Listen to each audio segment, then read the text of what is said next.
नमस्कार, मी प्रभाकर लोंढे, खडतर प्रवास वर्तमानपत्राचा तथा खडतर प्रवास यूट्यूब चॅनलचा मुख्य संपादक. धाराशिव जिल्हा कार्यालय आपच्या समोर हमाल माथाडी संघटनेचे कार्यकर्ते आपले उपासमार कशा पद्धतीने होते हा मुद्दा घेऊन ते उपोषणाला बसलेले आहेत. आणि या उपोषणाला पाठिंबा देण्यासाठी शरदचंद्रजी पवार राष्ट्रवादी काँग्रेस पार्टीचे धाराशिवचे जिल्हा अध्यक्ष प्रतापसिंहजी पाटील साहेब या ठिकाणी आलेले आहेत.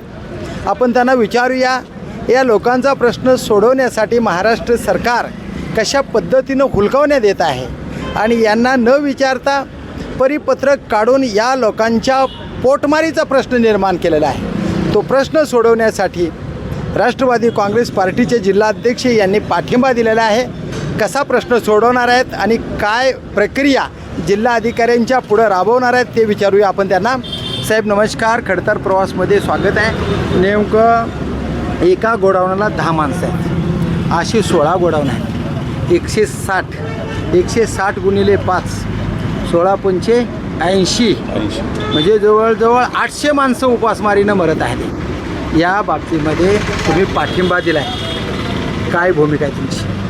शरदचंद्रजी पवार राष्ट्रवादी काँग्रेस पार्टीनं आज माथाडी कामगार यांना त्यांच्या मागण्याकरता सर्वप्रथम पाठिंबा दिलेला आहे. बरं, आज 2 दिवसाचं उपोषण होतं. आज यांनी निवेदन दिलेलं आहे. खरंच किती अन्याय चालू आहे. सर्वप्रथम की यांनी डायरेक्ट कॉन्ट्रॅक्टरला हे काम दिलं आहे. बरोबर. दुसरा मुद्दा की 10 किलोमीटरपर्यंत ही वाहतूक ते कॉन्ट्रॅक्टर करणार आणि 10 किलोमीटर नंतर मग घेणार. कोरोना काळात किंवा स्वातंत्र्यापासून आज ज्या वेळेस संकट येईल त्यावेळेस हे माथाडी कामगार किंवा कामगारानं मदत केली. राज्याच्या किंवा देशाच्या किंवा जिल्ह्याच्या अडचणीकरता आत्तापर्यंत काम केलं. बरोबर. आणि आज बघितलं तर नियोजन पद्धतीनं की ह्यांना इथून पुढं कामच मिळू नये किंवा ही संघटनाच बरखास्त व्हावी, ही नियोजन पद्धतीनं मी तुम्हाला सांगितल्याप्रमाणे चाललेलं आहे. नंबर 1, महाराष्ट्र सरकार आणि केंद्र सरकार 2 कोटी लोकांना नोकऱ्या देण्याचं त्यांनी अभिवचन दिलं होतं. पण इथं 9,000 कामगार आहेत. आज महाराष्ट्रातले 9,000 कामगार, 9,000 गुणिले 5 जर असा विचार केला तर 9×5 = 45, जवळजवळ 45,000 लोक उपाशी मारण्याचं काम चालू केले. नोकऱ्या कुठे? सगळ्या क्षेत्रात बघितलं तर हे चालू आहे. परंतु मी त्या गोष्टीला जात नाही. मी अभ्यास पूर्ण पुढच्या वेळेस तुम्हाला सांगेन.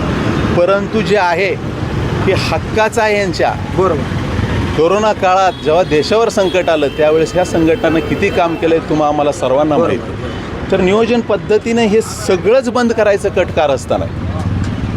की पहिली गोष्ट की तुम्ही म्हटलं की फक्त 25% जिथं हमाल 100 लागते तिथं 25%च फक्त त्यांना देण्यात आहे. 75% तर आज प्रायव्हेट झालेलं आहे. वाहतूक 10 किलोमीटर बघितलं आहे. प्रलंबित जे आताचे जे वेतन आहे किंवा मजुरी आहे ते 5 महिन्यापासून आज जमा आहे. की फक्त हे परीक्षा घेणं चालू आहे. ह्यांची किती म्हणजे पचनी पडतं आहे ह्यांना, हे चालू आहे. नक्कीच येणाऱ्या काळात मग म्हातारी जी माणसं झालेली आहेत त्यांची मागणी आहे की आमची हाडं म्हणजे खिळखिळी झालेत, आम्हाला पेन्शन चालू करावी आणि तरुण पोरांचं काम रेग्युलर चालू करावं. जो पूर्वीप्रमाणे जे गोडाऊनाला माल येत होता त्याच्यावर आमची रोजीरोटी भागत होती, तसाच पद्धतीनं माल यावा, आमचा प्रश्न सुटावा, अशा पद्धतीची त्यांची मागणी आहे. या मागणीला तुम्ही कसं बघणार आणि तुम्ही नेमकं काय सहकार्य करणार? आज तुम्ही आम्ही बघता की अक्षरशः महागाईहून देश होरपळला आहे. होय. वेतन वाढ सोडाच, पण जे काय मजुरी आहे वेतन आहे ते 5 महिन्यापासून प्रलंबित आहे. बरोबर. आणि ज्या महागाईचे वाढ आहे ते तर दुसरीच गोष्ट आहे, त्याच्याबद्दल तर विचारच नाही. पण आहे ते सुद्धा 25%वरच आणून ठेवलेलं आहे. बाकी सगळं प्रायव्हेटेशन करण्यात. त्याच्यामुळे येणाऱ्या काळात मोठं आंदोलन हे उभा करणार आहेत आणि त्या आंदोलनाला आम्ही 100% पाठिंबा देणार आहे. आजच हे निवेदन आम्ही इथं सपोर्ट केलेलं आहे. कलेक्टरला सुद्धा निवेदन दिलेलं आहे. पुढचं आंदोलन राष्ट्रवादी काँग्रेस पार्टी खांद्याला खांदा लावून ह्यांना खांद्याला खांदा लावून 100% आम्ही त्यांना सामील होणार. ओके. हे आहेत प्रतापसिंह पाटील साहेब. कामगारांना उपासमारीची वेळ येणार नाही. ह्या आंदोलनात जर नाही न्याय मिळाला तर राष्ट्रवादी शरदचंद्रजी पवार रस्त्यावर उतरणार, पण या गोरगरिबाला न्याय देणारच अशी भूमिका त्यांनी व्यक्त केली आणि पाठिंबा जाहीर केला आहे. तर बघूया येणाऱ्या काळामध्ये या कामगार बांधवांना कसा न्याय मिळतो तेच पाहूया येणाऱ्या काळात. मी प्रभाकर लोंढे, खडतर प्रवास वर्तमानपत्राचा तथा खडतर प्रवास यूट्यूब चॅनलचा मुख्य संपादक. या चॅनलला सबस्क्राईब करा, शेअर करा, लाईक करा, बेल आयकॉनचे बटन दाबा. आपले विचार कामगारांच्या हितासाठी कमेंट बॉक्समध्ये नोंद करा. धन्यवाद. धाराशिवकर. जय हिंद, जय महाराष्ट्र.